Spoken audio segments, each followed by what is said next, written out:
আজকে একটি সুন্দর হাতার ডিজাইন তৈরি করব।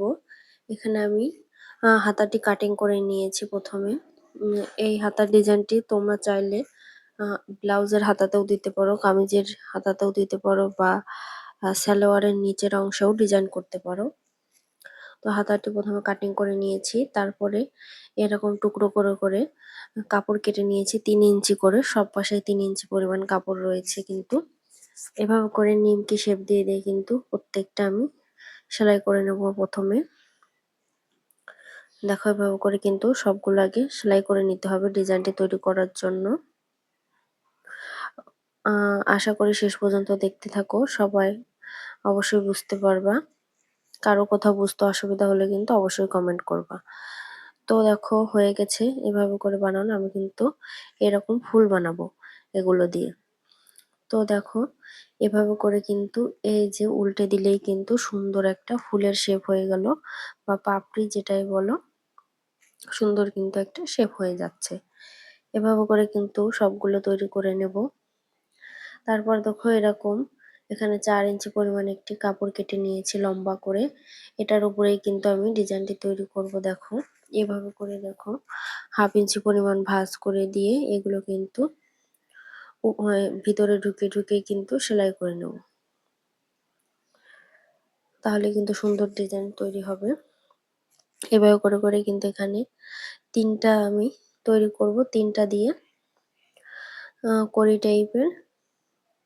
তো দেখতে থাকো আমি কিভাবে কি তৈরি করি, আশা করি বুঝতে পারবা। দেখো এভাবে করে সেলাই করে নিচ্ছি। এভাবে করে কিন্তু প্রত্যেকটা কিছুটা দূরত্ব রেখে রেখে কিন্তু এভাবে করে আমি সেলাই করে নেব। এরপরে দেখো আবারও সেম ভাবে কিন্তু 3টা দিয়ে আমি সেলাই করে নেব।